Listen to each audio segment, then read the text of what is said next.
The podcast you're about to hear involves true stories, which may contain graphic content that is not suitable for children. Listener's discretion is advised. This is Esoteric Oddities.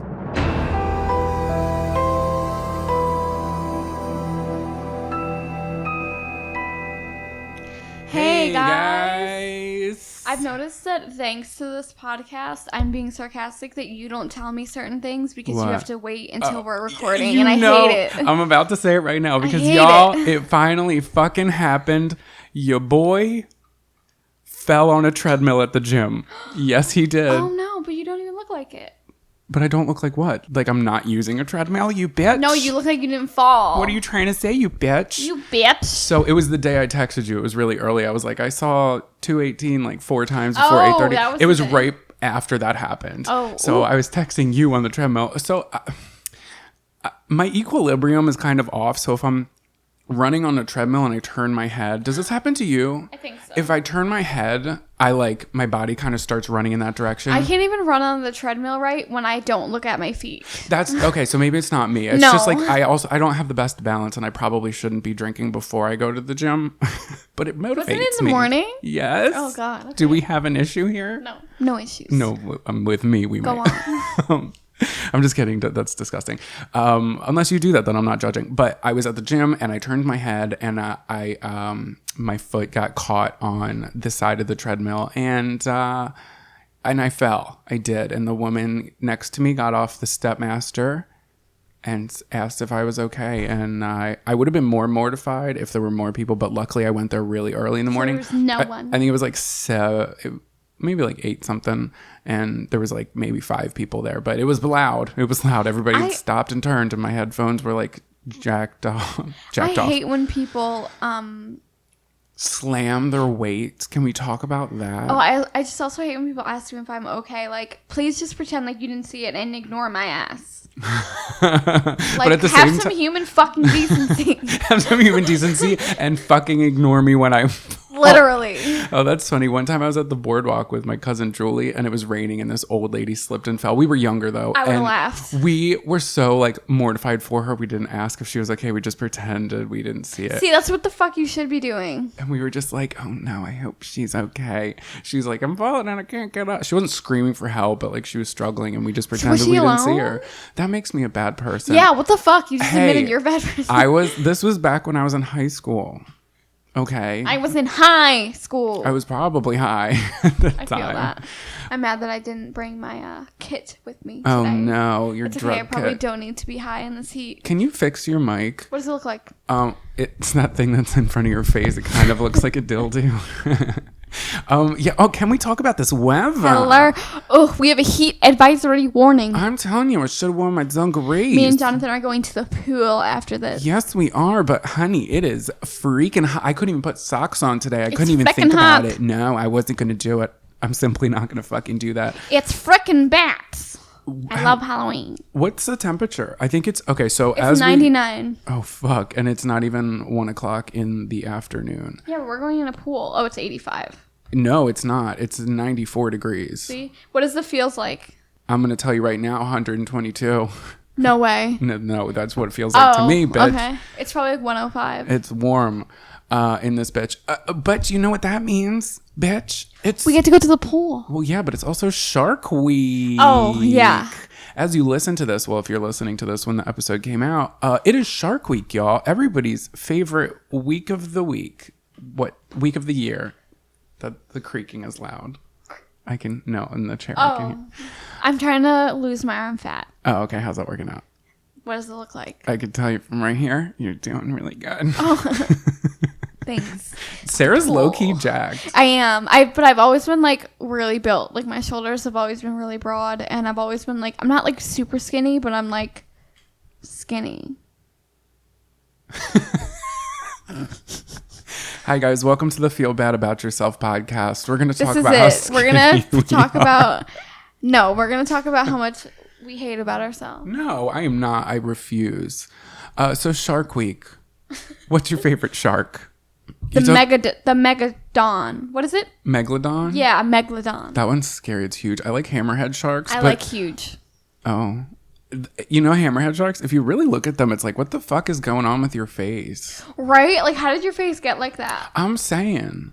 And why? Is it like, do they swim faster? I guess I could have literally done the research and then relayed the information right here. I also like the 7-gill shark. He's a cool I know you boy. just fucking looked it up because you didn't pull that out of your ass. No, I did. I just knew that he had 7 gills, and I said, "What is that called?" 7 gills. Don't they all have like 7 gills? I don't know. They just called this the 7-gill. Also, if you pull It's the one with the big nose. Oh, I would have to see a picture of it. Here, this one.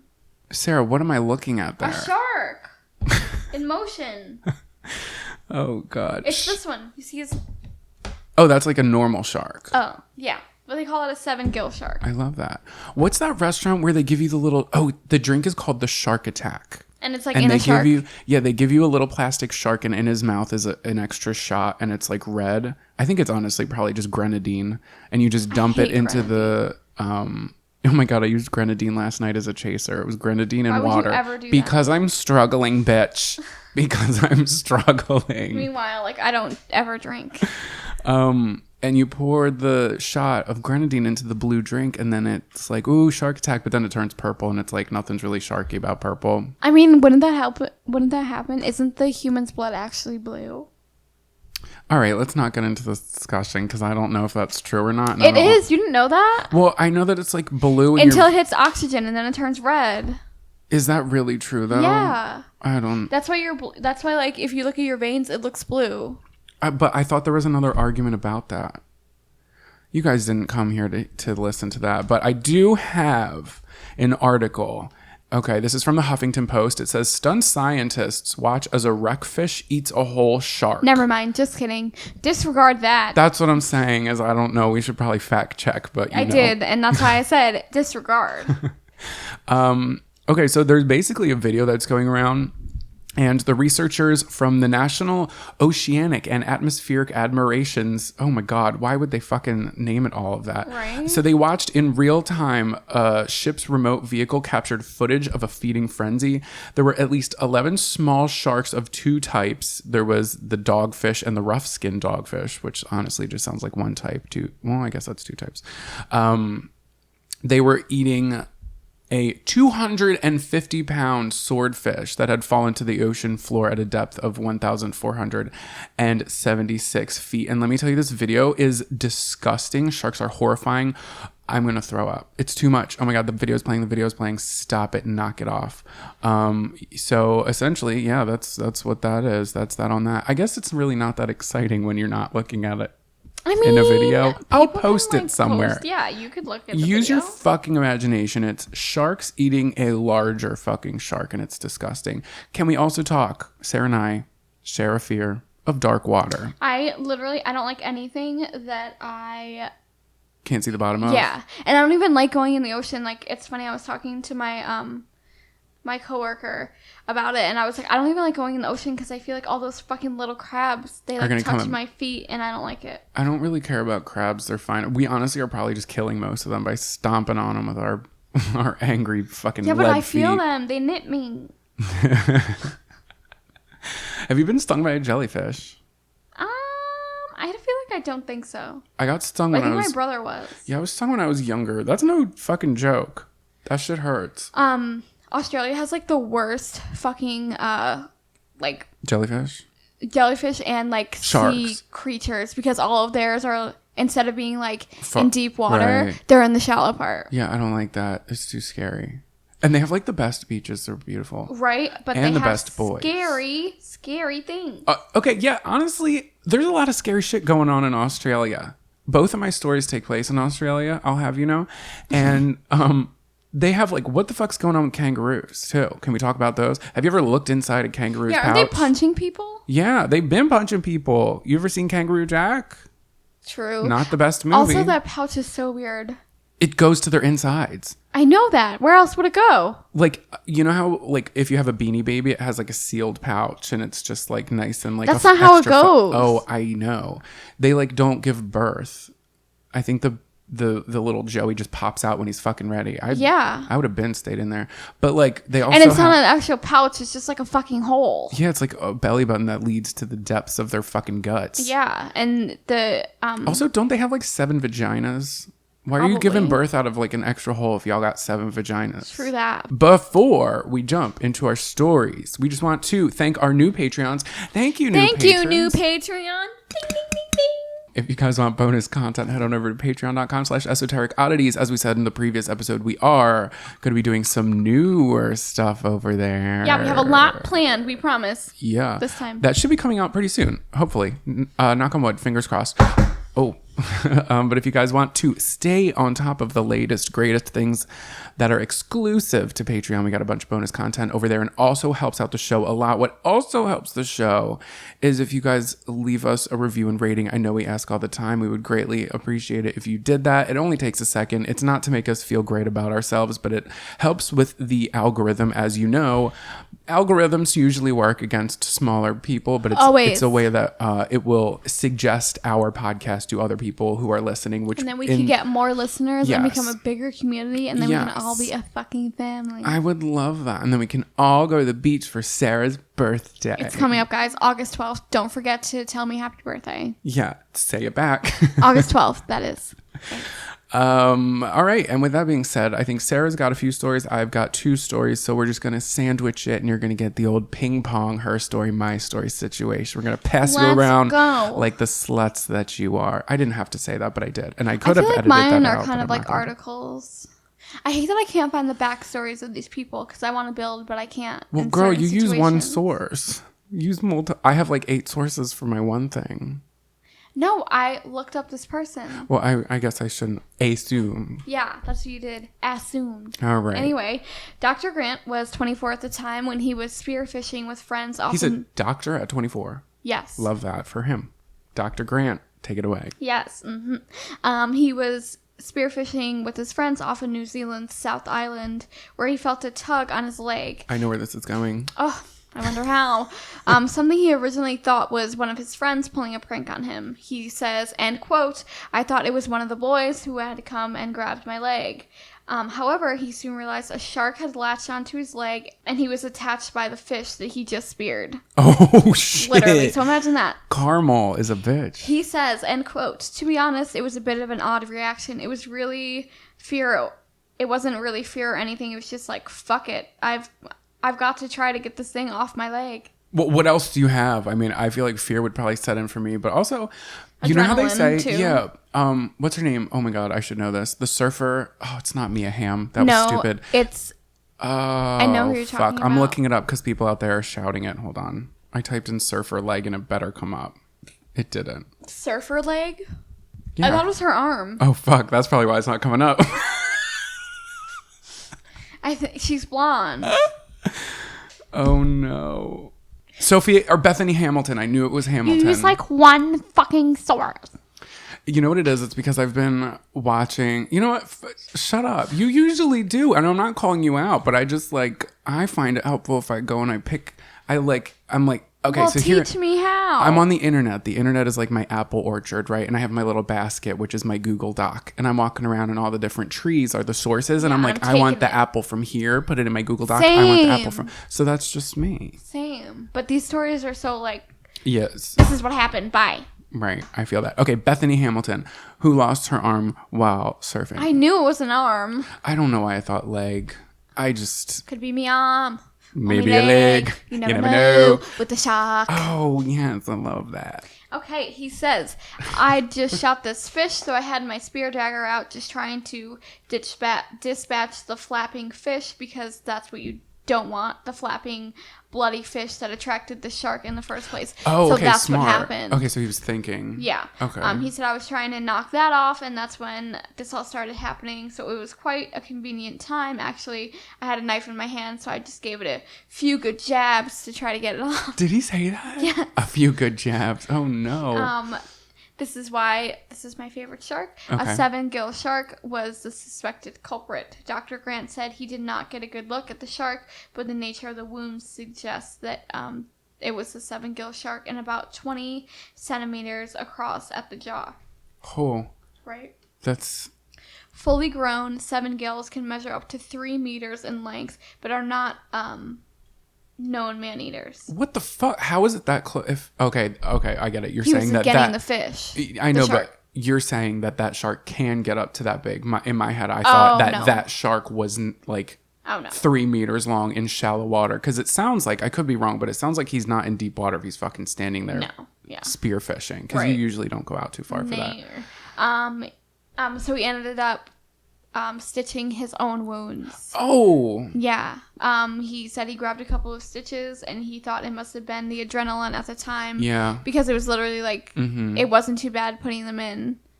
And I was going to say, that's what brought me up to Bethany Hamilton, was she like didn't really know that her fucking arm was gone.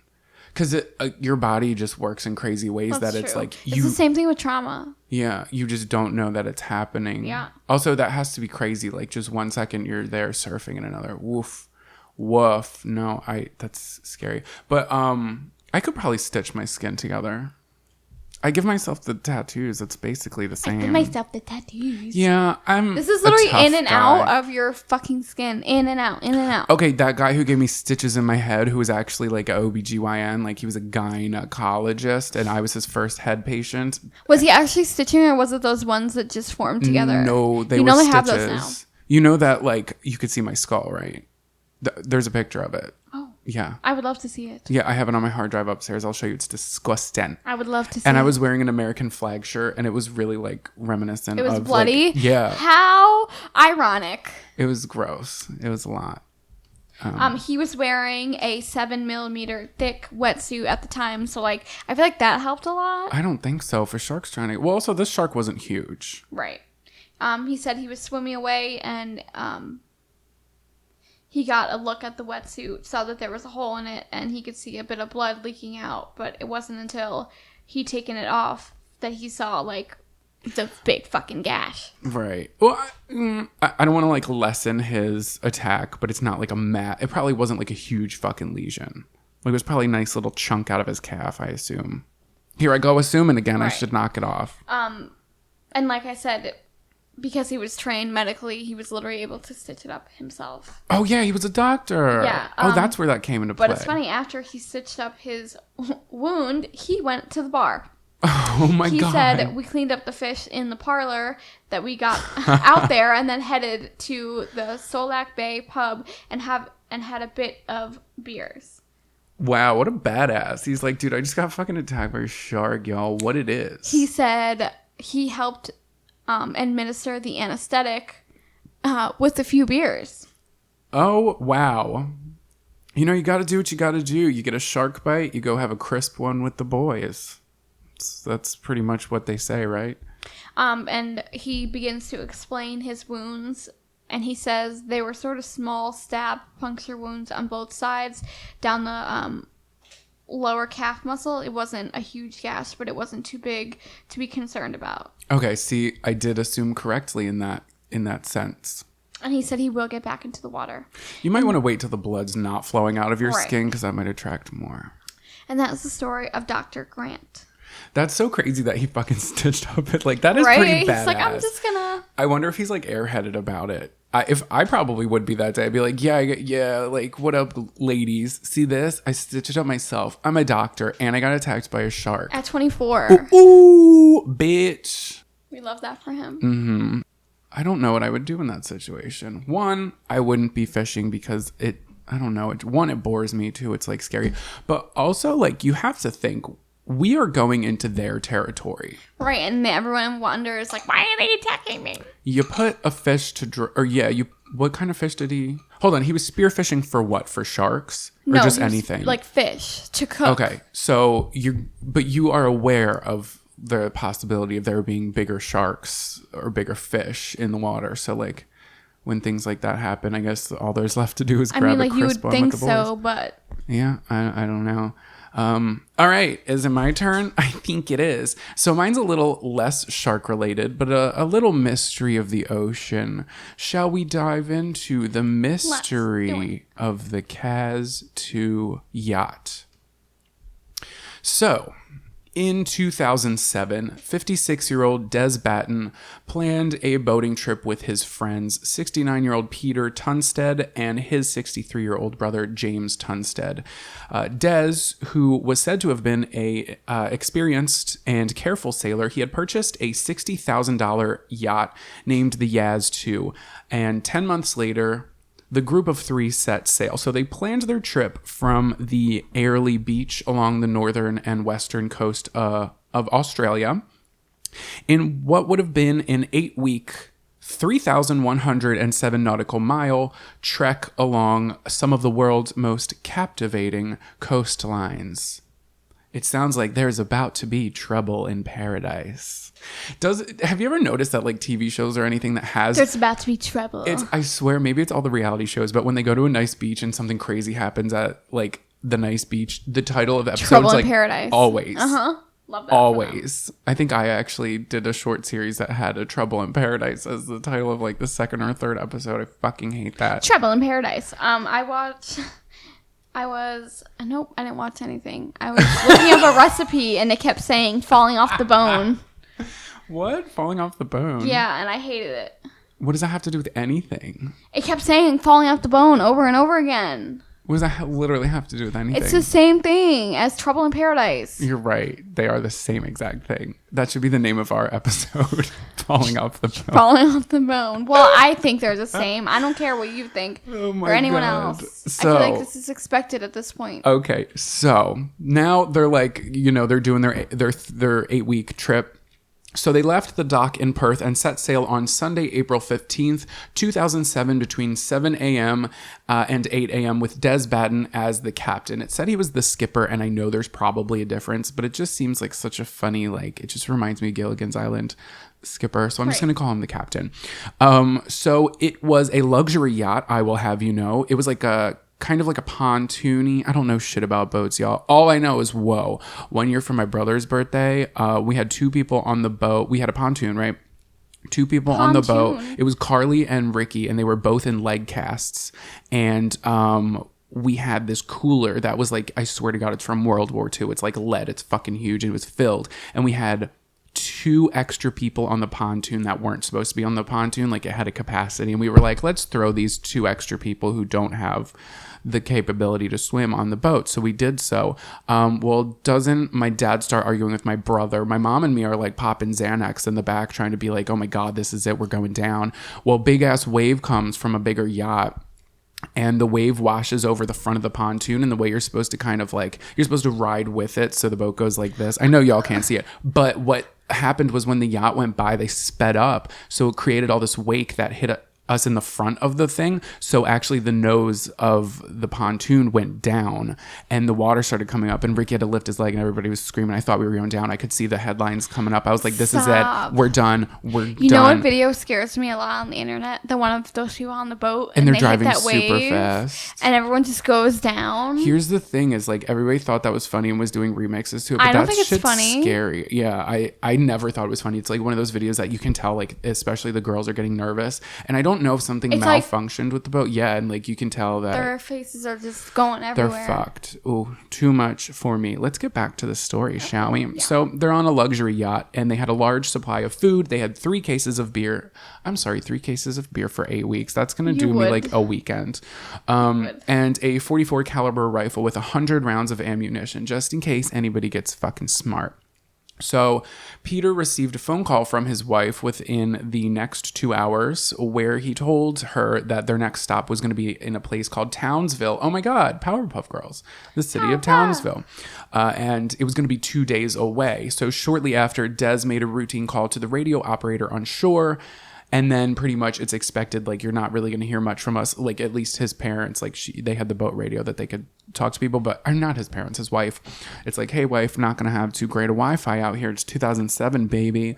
And for the next few days, nobody heard anything from the Yaz II yacht until 3 days later, on April 18th, 2007. when the crew of a surveilling helicopter spotted a catamaran drifting in the sea almost 100 miles off the Queensland coast of Australia in the area of the Great Barrier Reef. So they noted that the large luxury ship had some damage as the sails looked to be badly shredded. And it was, in fact, the Yaz 2. So rescue officer Corey Benson was lowered from the helicopter and onto the ship to find the engine was idling and the anchor was up. Emergency systems on board, including its radio and GPS, were still functional, and the vessel still had its full set of life jackets.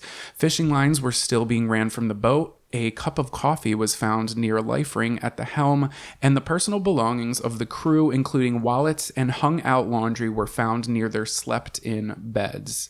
Maps were placed out on another table, a laptop computer was sitting on a table, a newspaper was lying open with some pages strewn on the floor, possibly from a breeze.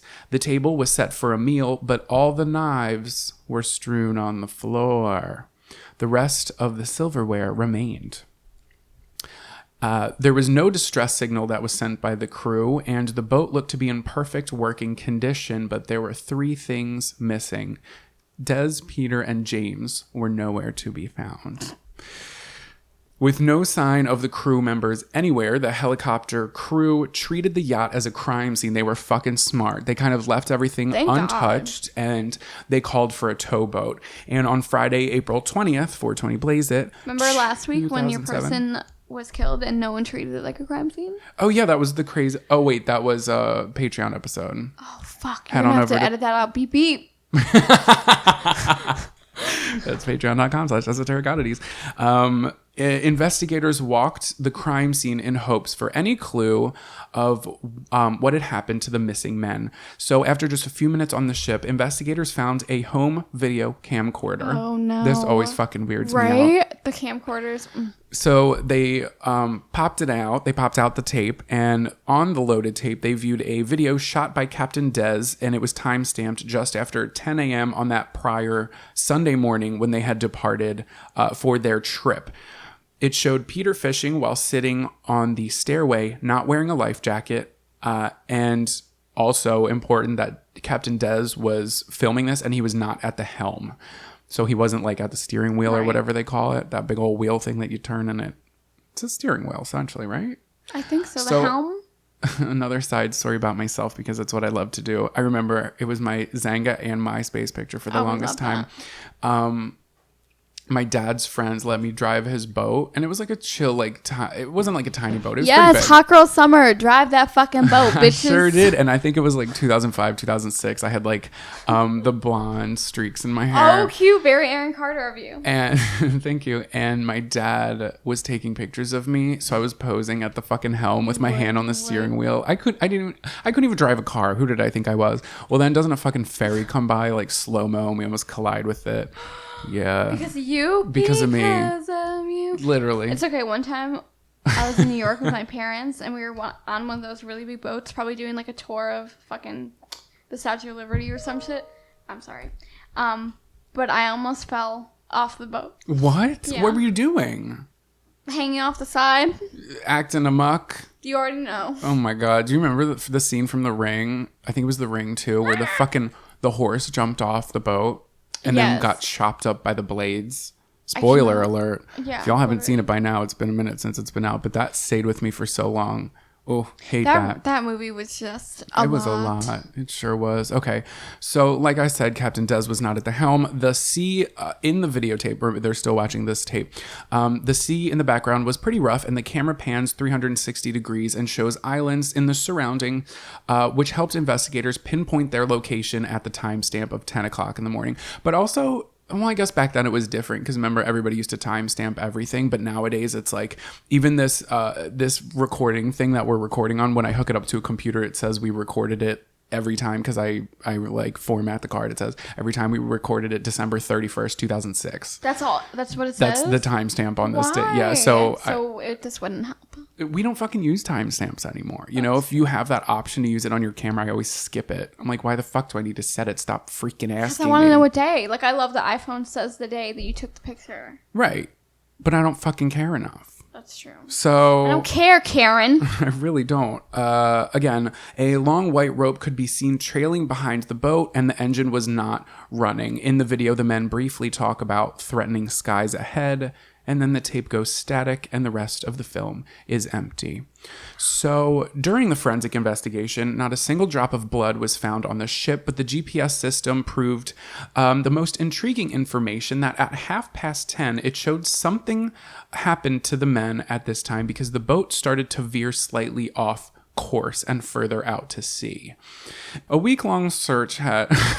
okay. A week-long search had already started on the 18th, but still no traces were found. So this case was left unsolved and untouched for over a year, and that is when the theories began. So, like, nobody really knows what happened to these people. So some people believe that the three men staged their own disappearance for insurance purposes, though their bank accounts remained stagnant, and others believed that they were sailing too close to drug smugglers or pirates and they were taken in, then killed off for seeing too much. Is there still pirates? Yes, there's still pirates. It's like literally like, it's not what you would think, but essentially like people smuggling drugs, if you see them and you're too close to them, they'll take you out. And like make sure nobody knows anything about it. One of the wilder theories was that something paranormal had happened, and there was also it drew comparisons to the lost ghost ship of the Mary Celeste. If you know her history, maybe we'll talk about her another time. I would never go on a boat at night. Very scary, right? Like no, ever. Okay, You're not paying me. Oh, when I was on the cruise and we were up on, I want to say the 10th floor at the restaurant, and there was a storm at night, and you could feel like, you could see the chandelier like going like this. Well, and below us, because you could see the pool on the top deck there was no water in it because all the water had fucking splashed out. See? It was a lot. It was a lot. How, like... It was a lot on my yacht. Do they tell people that they can't be around when the pool is Yeah. Nobody was down there. It's like they have, because it happens a lot. Oh. So like they know how the safety precautions to take, unless... Also, how long does it take to refill it? 10, 15. I don't know, maybe 30. Okay, so an inquest to the mysterious incident began 16 months later in August of 2008, and it was determined that the men did not meet with foul play and did not stage their disappearances. So the coroner in Townsville, Queensland, the mayor of Townsville, no, it's the coroner. The mayor of Townsville. It's a little darker than that. He made the statement of what he believes happened. Ready? So this is the scenario that he laid out. He said that one of the brothers, either Peter or James, attempted to free a fishing line that had become wrapped over the yacht's propeller. So while attempting to untangle the fishing line, he fell overboard, in which case the other brother got down close to the water and lended him a hand in an attempt to help pull him out of the water, but fell in while trying to rescue him. Captain Des tried to drop the sails so that he could turn around and go back for the two, because literally the way that if you're out, have you ever jumped off of like a boat or a pontoon in like bigger waters? Okay, well, no, I didn't mean it like that, but like when we have to pee and we're out there on the pontoon, we just jump off and you pee in the water and get back in. But even if if your anchor's not down, but the engine is idling, the boat drifts so fast. Like while I'm peeing, you have to like swim after if the waters aren't calm. So the coroner is saying that this is what happened. So the captain was like, oh shit, my two friends are back there. Neither of them have life vests on. I'm going to turn this thing around. So when he was turning it around, the yacht's boom swung and knocked him off board. You know what the boom is? Mm-hmm. It's like that big pole. For those of you who don't know, it's like that big pole connected to the sail that just will swing. And if you get hit by it, it fucking hurts. And they said that, well, the coroner is assuming that this... So he has the bodies, or he's just saying... No, he's just saying that this is potentially what happened.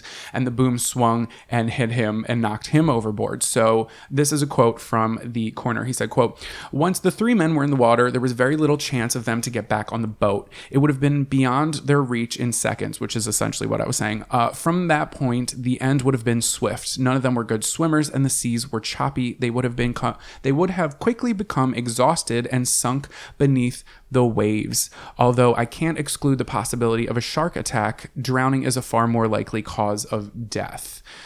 The helicopter rescue officer who had stepped on board at first, Corey Benson, told the inquest that he found an eerie scene when he went onto the ship. He said, quote, "My biggest fear was I was going to be attacked by somebody who didn't want me on the boat.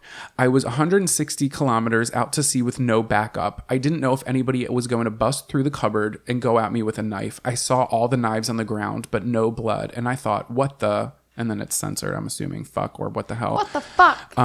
End quote. So then the dude who had actually sold Captain Des the boat, his name was Creamy Douglas.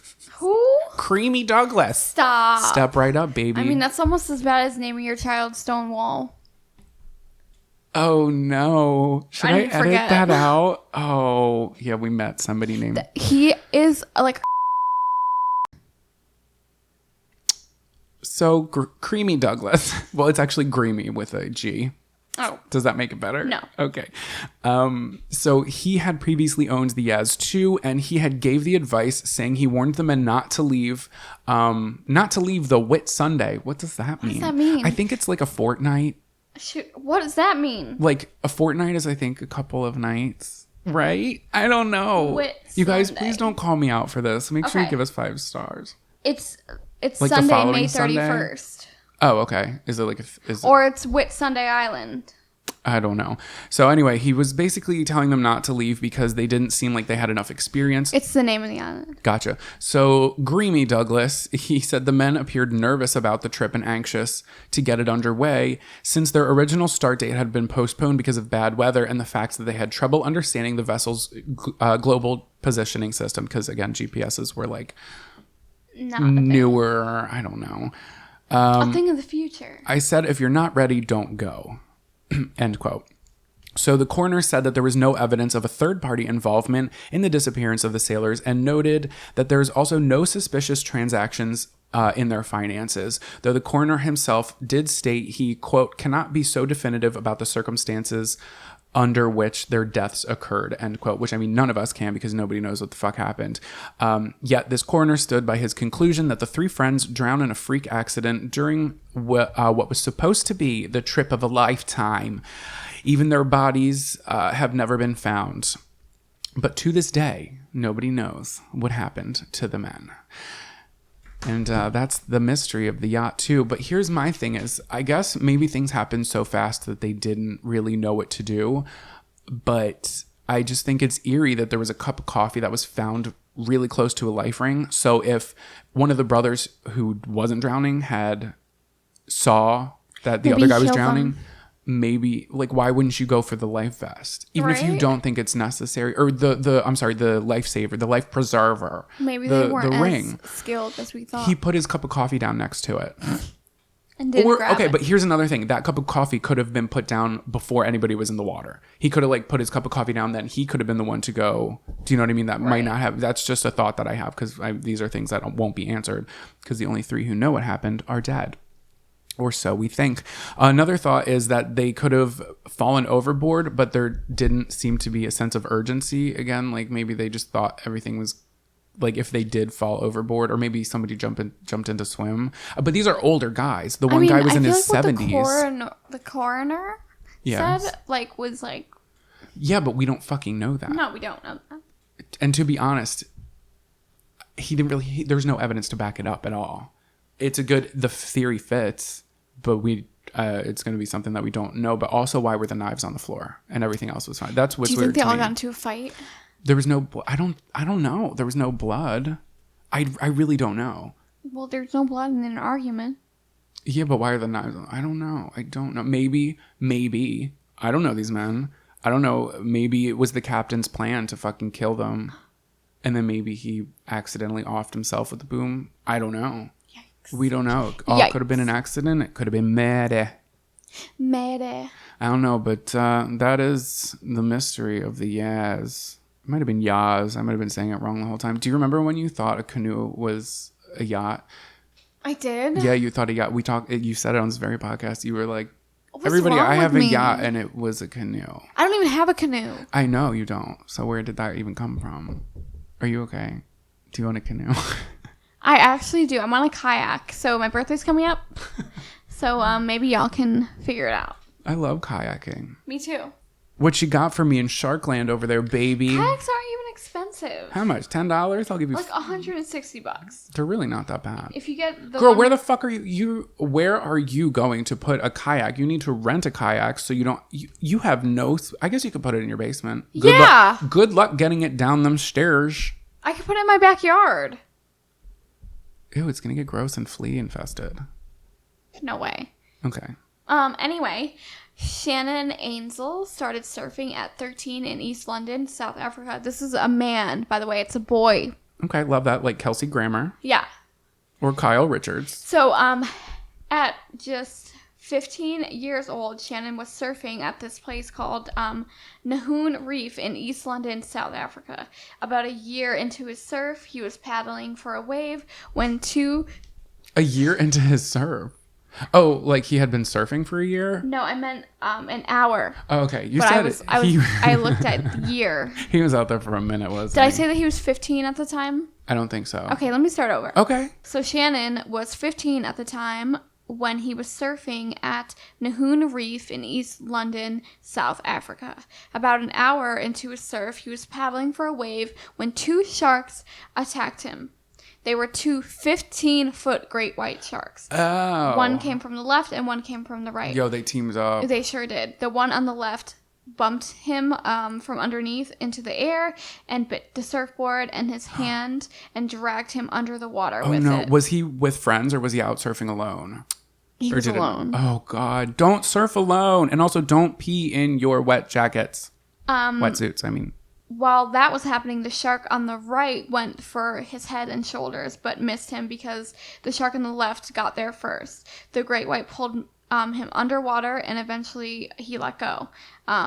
The great white just stopped and stared at him for 5 minutes. Right? What do you do? Well, he said that. Oh my God.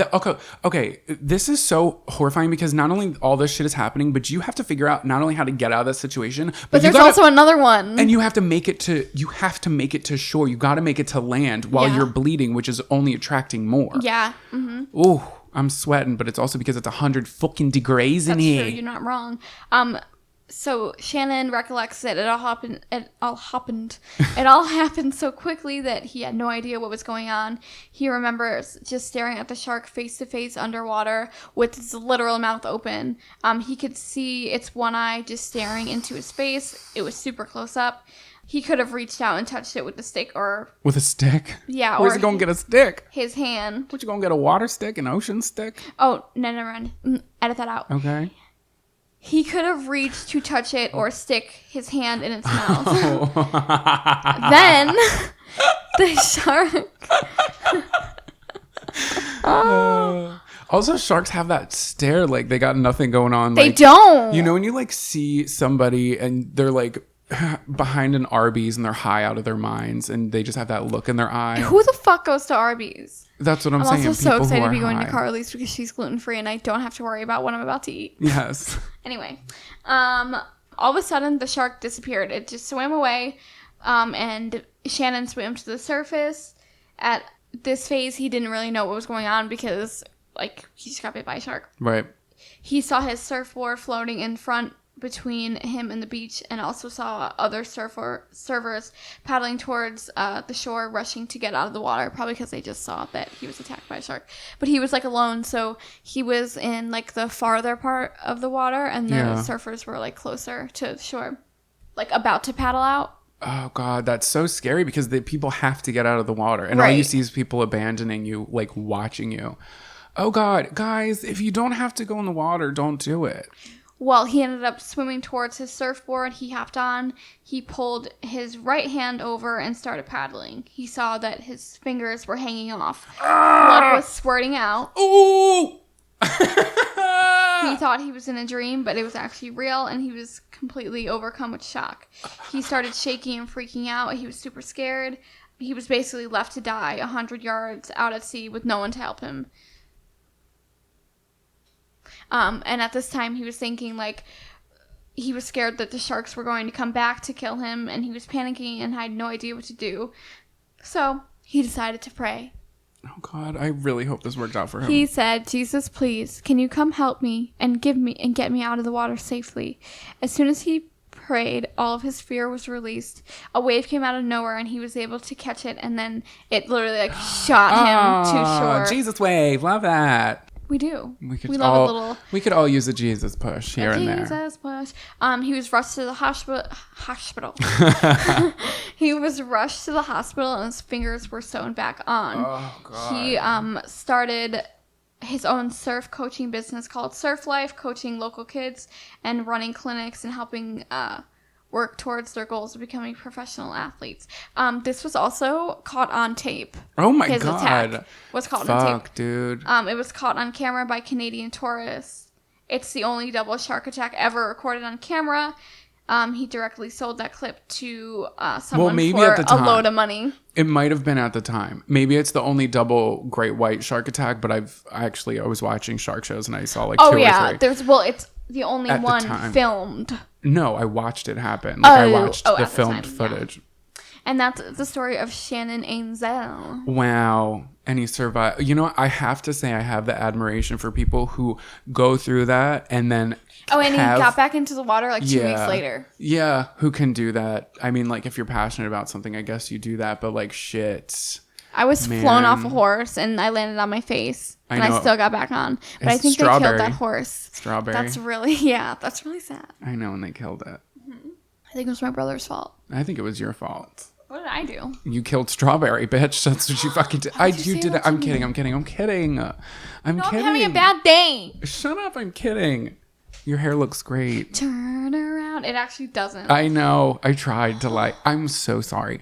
Should I jump in before I dig this grave any deeper? Okay. So y'all may have heard of this. This is the disappearance of the Lornigans. Tom and Eileen Lonigan were young when they met at LSU in Baton Rouge, Louisiana. After graduation, they both joined the Air Force ROTC and moved to Texas, where Tom worked as an Air Force engineer. So they got married and everything kind of moved quickly after that. They had no friends or family at the quick planned wedding. They were just like, let's get married real quick and let's do this. So they started their life together. So in 1995, Tom was 30 and Eileen was 25, and the newlywed couple had moved to Fiji to work for the Peace Corps.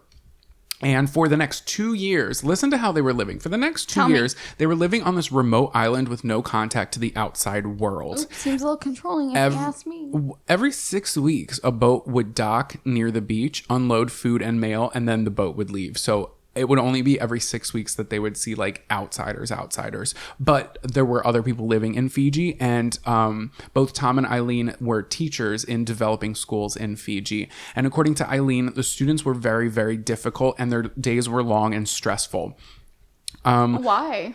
Was it stressful? No, why were the kids difficult? I'm not sure. I just think they had they weren't well behaved, and it was very difficult, like the language barrier.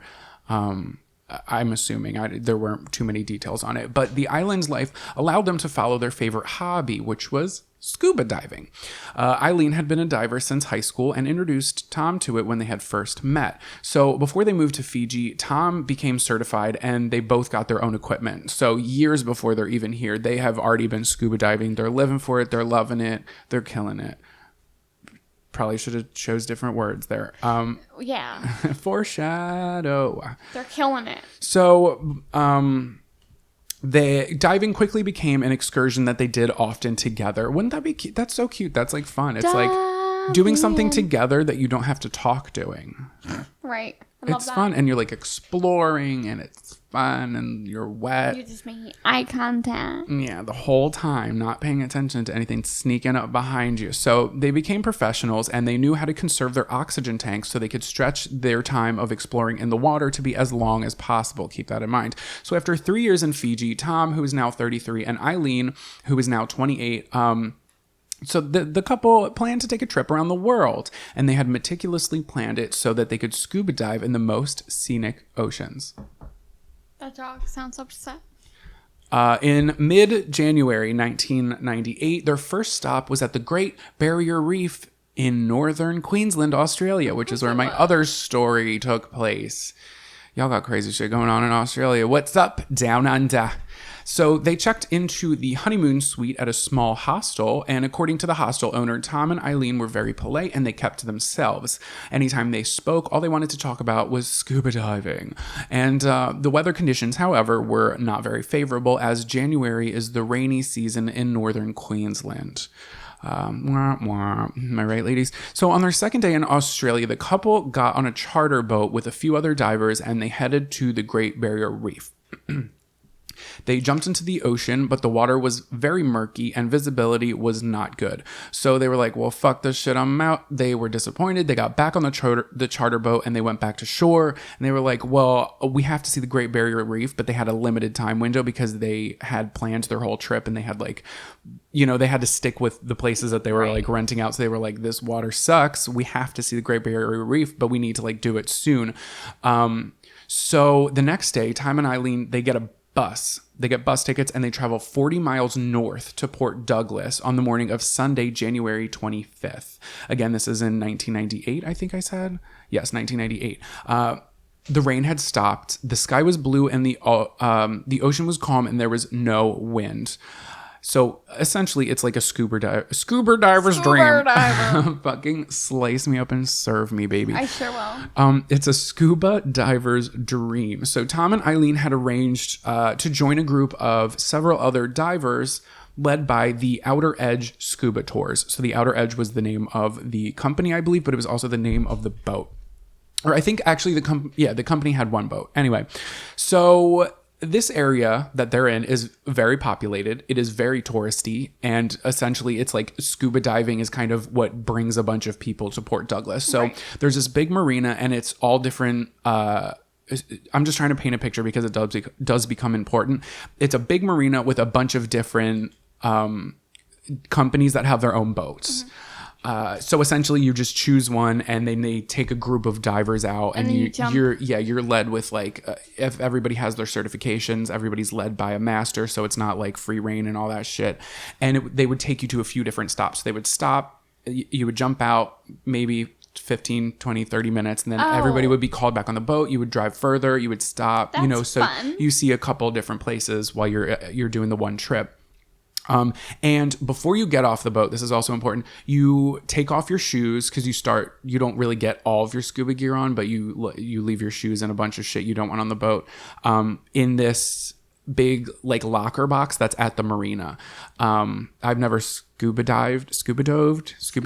I don't fucking know. I've never done it before, but apparently this is very common. So you leave all your shit in this lock box and the owner of the company, they lock it up. You get it. You get back, they unlock it. You fucking get it. So after their shoes and stuff were in the locker, they all climb aboard the boat called the Outer Edge with 24 other divers. And I wasn't just rambling there. That does become important. So the boat left the dock and traveled for over an hour at full speed, traveling 38 nautical miles offshore. Hillary, that's a hard pass for me. Thanks. I'm going to sleep. I'm sorry. Like, I'm sure maybe, honestly, I'm trying to become more like ballsy. Ever since I went to Iceland, like I'm not really that afraid of heights anymore, which is weird. I mean, it's still like, I still like clench my butthole. Like I could probably juice a lemon with that, baby. Yeah, you gotta juice it. But you must juice it. you must juice it. But like I'm becoming like a little more like woo, you know? Ooh. Like I'm a wild girl now. I can't be tamed. I'm a wild card. What can I say, Nance? But I don't know if scuba diving and like out to like open water would do me any good. I told you we don't like it. We don't like it. I'm fine poolside chilling with my White Claw because when you got a White Claw, and I could see the bottom of the pool. There's no law with no White Claw. The joke is in there. Peel it apart and you just have yourself a chuckle.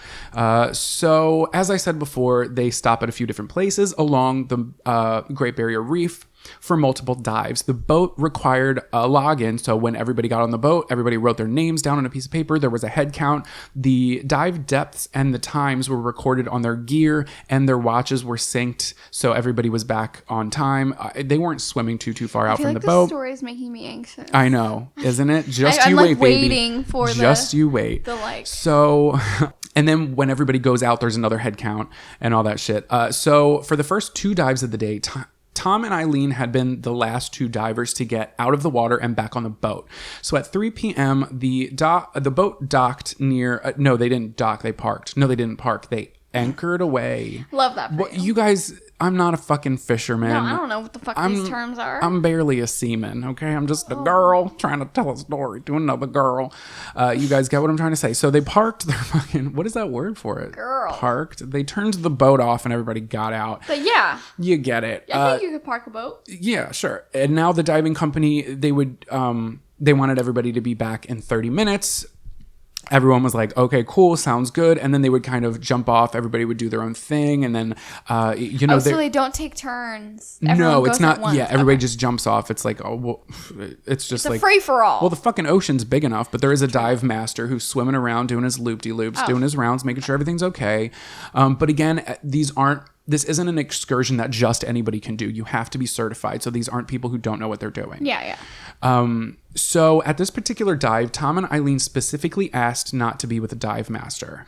And they were experienced enough to dive alone. So the dive masters were like, okay, cool, we'll see you in 30 minutes. So the half hour passed. The boat's captain did another routine head check.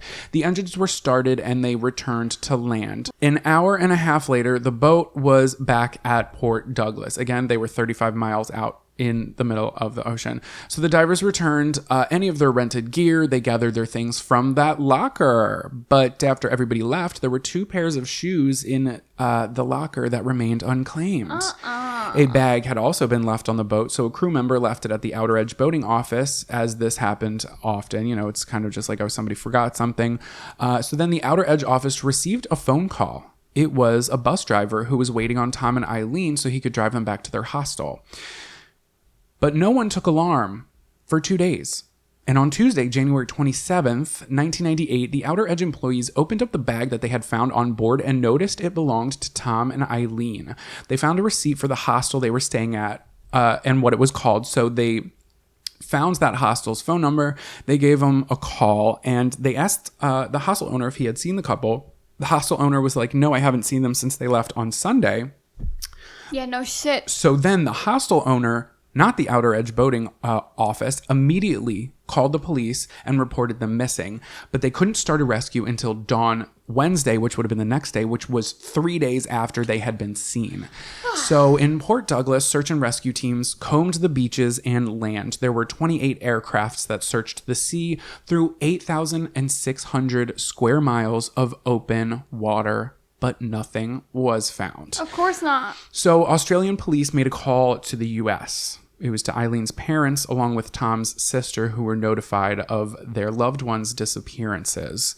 After 4 days with no results, the search for Tom and Eileen was called off, but experts say the couple was most likely dead before the search was even started, as the Great Barrier Reef was shark-infested. Oh, I'm sure. So then the question formed, how is it possible that a boat filled with 24 divers and additional captains and dive masters left 2 divers out at sea and nobody noticed? Also, why aren't you checking every single time people get on and off the boat that everyone's there? So that's part of the routine that they're supposed to do. Okay, but other boat captains from Port Douglas who were on the reef that day were very suspicious of how this was possible, because the Outer Edge wasn't the only boat that was out at sea at that location. So as they were diving, remember where they parked their little thing? Yeah. Well, they are in open water, but there were at least 3 other large boats that were diving too that weren't in close vicinity, but you could see them. Yeah. Like it's a typical touristy spot. And the water was so calm. There was no wind. There are no seagulls out there. So you can see that there are clearly people. And you can hear, because there's no fucking noise. So if the Outer Edge left the couple behind and they had surfaced and yelled for help, at least one of the 3 nearby boats would have certainly heard them, because they didn't all leave at the same time. So then the Dive Queensland Vice President, Carl McKenzie, said, "We lost 2 people in perfectly survivable conditions, and we never found them. It's almost unbelievable. And that's one of the reasons why I don't believe the Lornigans are dead," end quote. So they weren't the only ones who were suspicious, because police then started to look into what happened and like what could have possibly happened. So they thought maybe the precautions were skipped, you know, that they were supposed to have a head count when everybody got off the boat and when everybody got back on the boat. So there was an interview that was conducted. You can actually watch the interview on YouTube. I think it was 2020. And they asked not just one. No. They started talking to the other divers that were on the boat. And they asked the divers if there was a head count. And multiple people remembered that there was a head count. So they were like, well, wait, what the fuck? If you're off by 2 people, you should know. Right. So Eileen's parents, Kathy and John Haynes, arrived in Australia just after the search had been called off. They held a service for them at the reef where they were left, and that is when Kathy said she felt that she would never see her daughter or son-in-law again. They tossed flowers in the ocean, and they called it their resting place. So then in February of 1998, that same year, a woman's wetsuit matching Eileen's size washed ashore in North Queensland. Upon examination of barnacle growth on the wetsuit, it was determined that it had been likely submerged in the ocean since January. It was also torn in multiple spots along the buttocks and armpit area, presumably from contact with coral. Days later, 75 miles away from where they had gone missing, Aboriginal natives found a buoyancy vest, and written in permanent marker on the inside was Tom's name. And then they found more. They found a flipper with Eileen's name written on it. They found a dive hood and 2 dive tanks. All of the articles they had found had their names written on the inside or along the side of them. Again, they were all found around the same beach, and there were no signs of a shark attack. Each piece had been unbuckled, not torn off. Oh, shit. Which is the last thing a trained diver at sea would do. Right. And even though the waters were calm, with the currents of, the ocean and how it does, it's almost impossible that each of these pieces of equipment would have ended up in the same place on the same beach. Right, like they would have been, they would have been scattered a little bit more. So then this led to many more questions, and not a single person in the diving community in Queensland thought that Tom and Eileen were dead. So police began getting phone calls of people spotting Tom and Eileen Lornigan. So 26 times at 26 different places in Australia, they got phone calls that they had been spotted. So one of these reports came from a Port Douglas bookstore owner who believes she sold a couple of maps of the north side of Australia to a man who looks like Tom. Then a Melbourne post office manager reported a man matching Tom's description asking about passports. Oh, shit. So the media was eating this shit up. I'm sure they were. And at one point, this is kind of crazy. So they were, it's not really that crazy, but they were filming an interview. And as they're filming this interview, a car drives by behind the cameraman, and you hear the cameraman cut off the interview while they're still rolling. And he's like, that looked like Tom and Eileen. So then they're with the police. The police actually pull the car over while they're filming. You can see them filming. And they pulled the couple over, and they're like, hey, what the fuck? And they're just like, oh my God, so sorry. You look a lot like Tom and Eileen. And then other people were like, oh, well, they did have like a generic 1998 look. And if they mistook these random people, like if these 26 reports could have just been people who may have looked like it. That's just something to think of, that, probably had a lot of people who looked like them. So the investigators... Also, do you feel like when you're looking for something, you see it more? Yeah. Like when we did that story on the, oh my God, what the fuck was it? And then I started seeing it everywhere. Yeah. You live across the street from it. And I pointed it out to you. I was like, how long has that fucking been there? Yeah. We didn't know anything. Oh my God, what was it? I don't know. It has a horse on it. I forget what it was. Anyway, it used to be next to the Dunkin' Donuts. I live across the street from it now? No, you did before. Remember when we walked to Dunkin' in the city? Yeah. And I was like, that's it. I forget what it is too. It'll come to it. Anyway, so the investigators went through Tom and Eileen's belongings that they had left behind in the honeymoon suite hostel. They found the couple's passports, traveler checks, and diaries. Oh. So inside Tom's diary, they found a few interesting entries. A few months prior, they had gone whale diving in Fiji, and Tom wrote about this amazing dive that they had, and he wrote, quote, I feel as though my life is complete and I am ready to die. As far as I can tell, from here, my life can only get worse. It has peaked, and it is downhill from here until my funeral. However that sounds to someone else, it's what I feel in my heart, end quote. And Eileen wrote just 2 weeks before they disappeared, quote, Tom has explained to me that he is ready to die. He hopes to die a very quick and painless death, and he hopes it comes soon, end quote. So later she wrote, actually addressing Tom himself in her diary, quote, "You have a death wish. I believe the wish may very well lead you to be in the right place at the right time to get what you want. I may get caught in that too, since we remain physically together so much of the time. It's a risk I take." What? End quote. So there's a big question mark there. I repeat, there's a big question mark there. Yeah, because what the fuck? So friends and coworkers were shocked to find that they possibly had like a suicide pact, is what people started putting it together. Let's not forget they were like, "Hi, leave us alone." Who? Yeah, with the divers. So one of Tom's close friends said that it was not like Tom or Eileen in any way, shape, or form. But again, we know that if that is the case, we know a lot of people don't seem like they're depressed or need help, especially back in 1998. It is not something that people really talked about. So you just never know what's really going on in people's lives, but that's just something that I wanted to mention. So Eileen's parents, Kathy and John Haynes, along with Tom's sister and brother-in-law, joined at an inquest. Also going to note, I'm not sure where Tom's parents are. I'm not sure if they're alive, but they didn't have any involvement here. They weren't even mentioned. So it was just Tom's sister and his brother-in-law who kind of took the place of the parents. So they all went to an inquest where an attorney for the dive boat's captain read multiple diary entries for the public record. And the attorney suggested that it may have been suicide or even murder. Obviously at this inquest they're going to do anything. It's like a lawyer. He's trying to be like grasping for anything.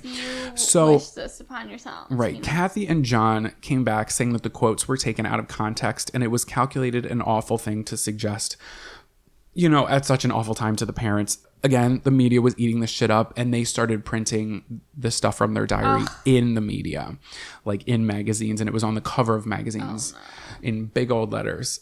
So investigators still struggled to, put the contents inside the diaries into the evidence that had washed up. And the fact that death in the ocean, either by shark attack, dehydration, or drowning, was not a quick and painless death.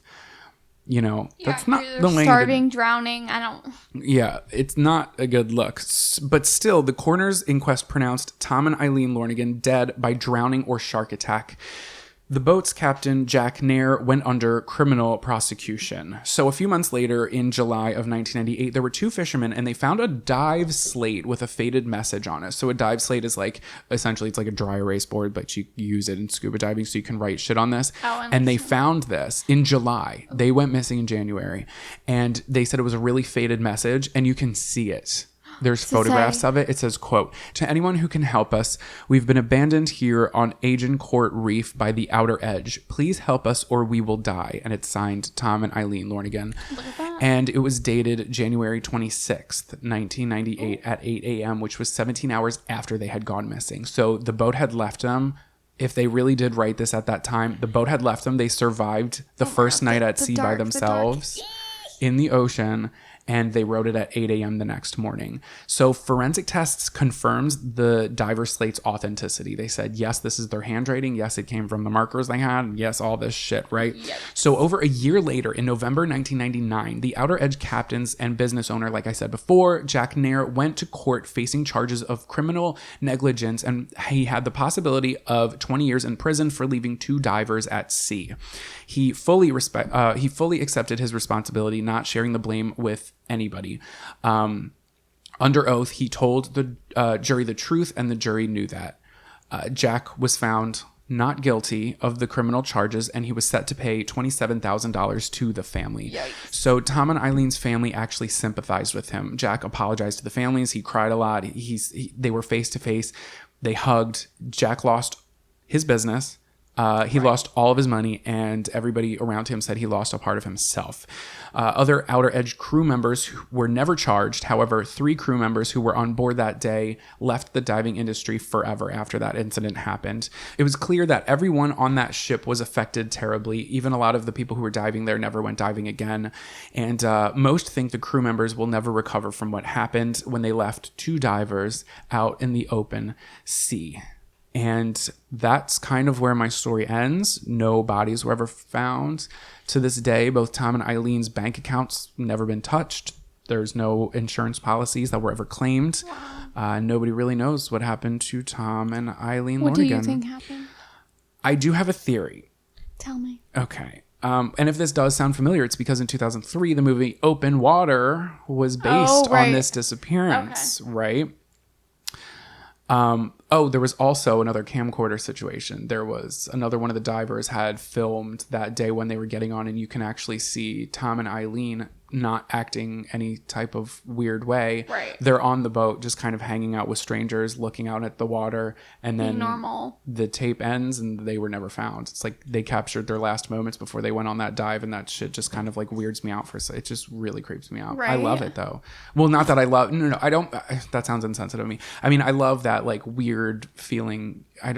You get what I'm saying. It's normal at one point, and then you never know what's going to happen. Yes, thank you for putting what I'm trying to say into words.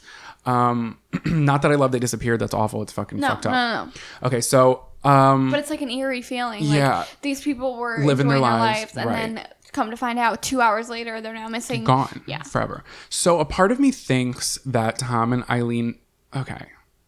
This is a part of me. I have a few different theories going on, but a part of me thinks that Tom and Eileen not only survived and are still alive, but they planned this like very well. I think they wanted it to look like a suicide or a suicide pact. Right. I think they wanted to plan a new life. I don't know her relationship with her parents, but something always comes to like, and I don't know the situation, but it's possible that they didn't have a very good relationship. Maybe they didn't like Tom with Eileen. I don't know. So maybe they wanted to start a new life. It is very possible that they knew police would go through their diaries that they found. So they started writing some morbid entries when they were planning. So it would kind of look like this. So that when they went missing, they would be like, oh, they're gone forever. Stop looking for them. And then Tom and Eileen could go live their life wherever. Again, remember, these are Americans in Australia, and they lived in Fiji, so it's not even that they could be living literally anywhere in the world. Right. These people, like, explored, I don't know. Okay, so the day they went missing, this is part of my theory, they could have swam to, there was a permanent, it's kind of like a permanent pontoon. It's kind of like a little, almost dock. Like a little island. Kind of, but it's not an island. It's like a man-made structure where you can, but it's out near the reef, kind of where they were. So if they dove off of it and they went off on their own and they didn't want anybody to come with them, it's very possible that they swam to that, stayed there overnight, and then maybe they rode on the slate the next morning. That could explain how they survived that first night. Right.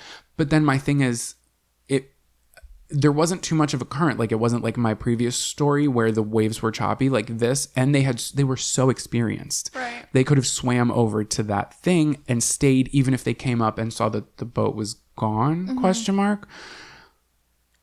And then you have to think, okay, it's a sun, like, when is the next group of boats going to come out here, and you just wait it out.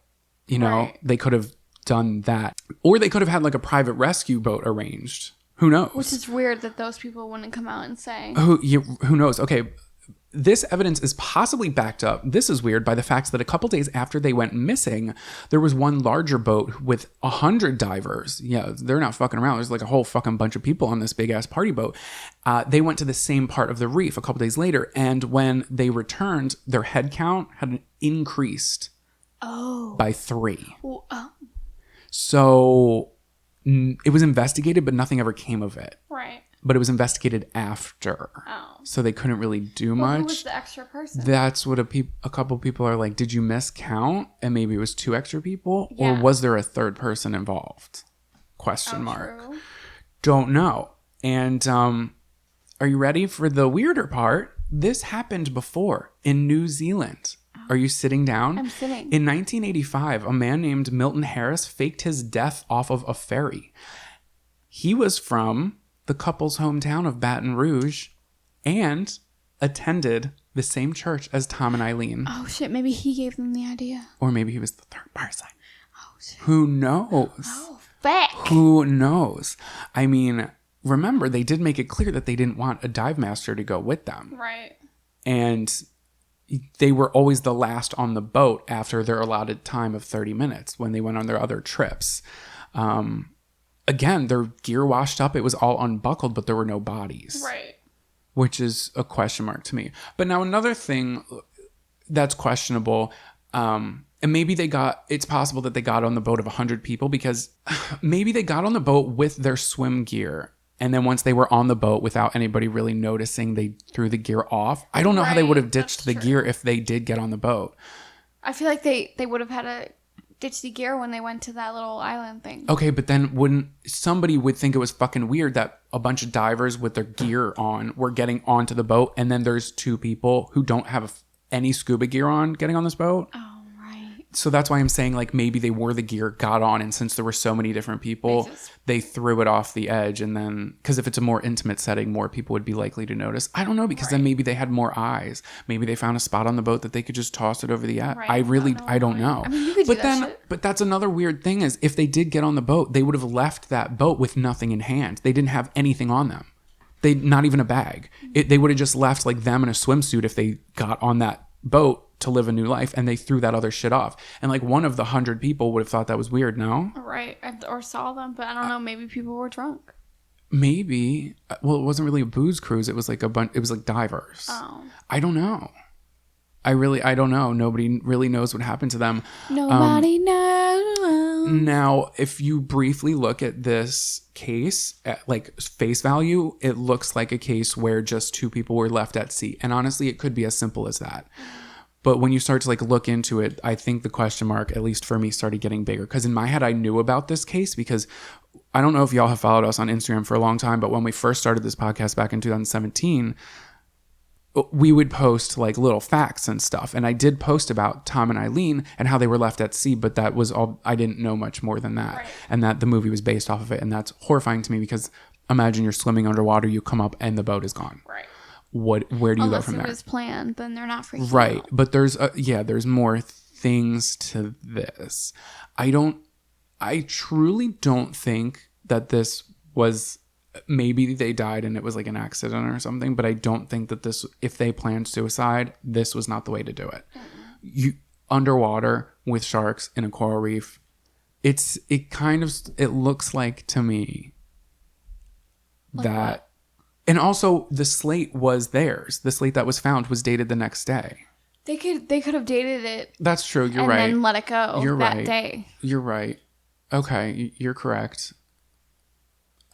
To make it look like they survived. Yeah. I don't know. What do you think happened?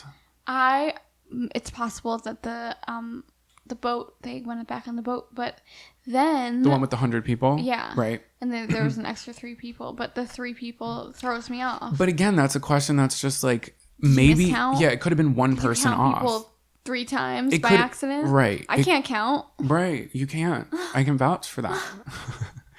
So you think that it's... I don't know. Maybe they died. Maybe. But why... Everything was unbuckled. That's weird to me. Everything was unzipped and unbuckled. So if they died... Maybe it was weighing them down. The tank would have, but you would not take your flippers off. That's true. Your flippers literally can help you stay above water. That's true. So if anything, ditch the tank and keep the rest, because those waters, like, yeah, it's hot out there, but like at night it gets cold. So don't ditch the suits. Right. I don't know. I think that's one of the biggest weird things, besides the diary entries. That's one of the biggest like weird things to me is that there was no teeth marks on the suits and it was unbuckled. Yeah. Like they took it off. Unless they were like, let's just do this thing, and they took them off to like make it harder for them. Also, let's bring back the theory, maybe pirates. Right. But also, if you're drug smuggling or you're a pirate, their aim is not to go out and find people to kill. Right. They're just trying to get like smuggle their shit from point A to point B and not be seen. So they probably wouldn't go through the fucking barrier reef where there's a whole shit ton of people. Yeah, because I feel like most pirates would be smart enough. If there's any pirates listening to this, please let us know what it's like. Yeah, just like email us a little yar. I'm looking at the pirate business. Yeah, what is it like? I feel like pirates are mean. Oh my god, I want to fuck a pirate. That'd be fun. I can only see them like as an actual pirate. Yeah, like a yo ho ho. Yeah, like I don't see them as real people. Thumb up my butt. I love that for you. So that's my story. And I'm sticking to it. And I don't know what happened. So also, y'all email us your theories. I love hearing some theories. Or DM us, I guess. I don't know. Well, my story is lighthearted, so that's good. Yes, okay, good. Okay, so lifeguard Rob Howes and his daughter Niecy, she was 15 years old at the time. Her friends Karina Cooper, she was 15, and Helen Slade, she was 16. They were swimming out at sea at Ocean Beach near... Oh, look at that. It's in New Zealand. Oh, okay. Anyhow, 7 bottlenose dolphins sped towards them and herded together. Rob says that they were being really weird. They were turning tight circles on us and slapping the water with their tails.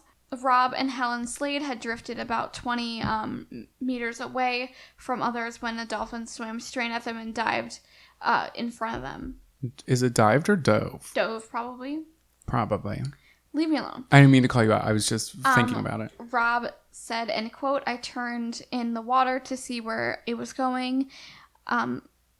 I turned in the water to see where it was going to come up, but instead I saw this great big gray fish swim around me. Oh, they were helping them. Yes. Oh. The veteran lifeguard said it was undoubtedly a great white shark. Oh my God, I'm gonna cry. Right? So what they did was, it was like 6 of them, and they formed a circle to save these people. Yes, I love that. And dolphins do actually fight off sharks. That is so cute. It's like they built the wall of love. Right? See, Donald Trump, we really should take a lesson from these dolphins. That's adorable. Oh, my eyes are sweating. I'm getting a little emotional. Right? It's just a small, I love that. That's cute. Is that it? Yeah, that's it. And they lived happily ever after. Well, I have more. Oh. Well, I just asked you if that's it, and you said yeah. That was it about the dolphins. Oh, okay. Well, I did not know. So Rob decided not to tell the 3 girls that a shark was sharing the water with them. There was a lifeguard that was patrolling out from the surf beach in a rescue boat and saw the dolphins' unusual behavior. He dived out to the boat to join the group and also saw the great white. The encounter happened on October 30th, and Rob has spoken publicly about it ever since. The only reason he went public was because he didn't want anyone to get chomped by a shark. So he didn't want people in the water. At all? I mean, the sharks are going to come and go. I mean, he's like, beware. Beware the sharks. Literally. And there's a doctor, her name is Dr. Rochelle Constantine. She's heard of similar things happen overseas where like dolphins will save people when they see sharks. Oh, that's so cute. Aren't dolphins the only other species that are gay? Yeah, and also sharks are not normally a threat to New Zealand's bottlenose dolphins. Yeah, they just don't fuck with each other. Yeah. Oh. Which is like really weird if you think about it. Well, I think because the sharks are even like, wow, those are some good species. I'm not going to attack them. Right. And that is the story. Oh, I love that. Sometimes I forget about dolphins. Like, I forget they exist. When I was little, dolphins were like my shit. Like, I didn't give a fuck about football, but I was like ready to move to Miami. I'm telling you. I was like the orange and the teal, baby. I was ready to go. I used to have this t-shirt. Oh my God, I won't forget how upset. I got it at the boardwalk. It was one of those. I went to the Jersey Shore, the Snooki. Yeah. They pressed it on. Shore. Yeah. Snooki herself pressed it on for me. It was like a dolphin with a rainbow. So like, if y'all didn't know, y'all didn't know. And it was on this tie-dyed shirt. And my dad went to iron it one time and he ironed off the decal. And I cried. And that's my story. Sorry, we went a little too long without me talking about myself. Oh, that's so I started funny. like depleting. My energy was depleted. I was like, oh my God, talk about me. Like Tinkerbell. You know how like if people don't give her attention, she dies. That's me. That is me. Well, you guys, that was a really good story to end on. Thank you, Sarah. Yeah. I hope you guys enjoyed this episode. If you did, make sure to subscribe wherever you listen to us. Make sure your notifications are turned on. So every time we... I'm just kidding. Again, ratings, reviews, patreon.com/esoteric oddities. If you would like bonus content and possibly some new stuff coming up, keep an eye out on that, patrons. Wink, wink, cough, cough. Oh my God, you're going to kill me. You're not going to kill me because you probably forgot to. I don't have a fun fact and a tweet of the week. I have a tweet of the week. I'm trying to find it. Okay, I'm going to get a fun fact about Sharks. Do it. I feel so ill prepared. Is this what you feel like every week? Oh. I'm kidding. I'm kidding. Okay. You can measure the age of a shark by counting the rings on its vertebrae. I really thought it was going to say, like, cut it open and count the rings like you do with a tree. Wow, that's interesting. Oh, here it is. It's, like, stupid, but I felt that. This is from at Lovetease. She says, when Drake said, I'm really too young to be feeling this old, my lower back felt that. I feel so fucking old anymore. Like, I literally, like, I wake up to go to work and I'm like, my lower back like, literally, is killing me. And literally, like, I feel old. Diabetes. But, like, I'm pushing 27. I feel that. 27 pushing 60, baby. Oh, God. Can you imagine us at 60? We're still going to be here and we're going to be like, subscribe, motherfucker. Well, we're not going to be like that old. But anyway, thank you guys again for listening. And make sure you're following us on Instagram, Twitter, on Facebook. Follow us everywhere, baby. And I hope you enjoy Shark Week. Enjoy Shark Week because it's the best week. Yeah. Thanks. Bye. It's so stupid. I love Shark Week. Same.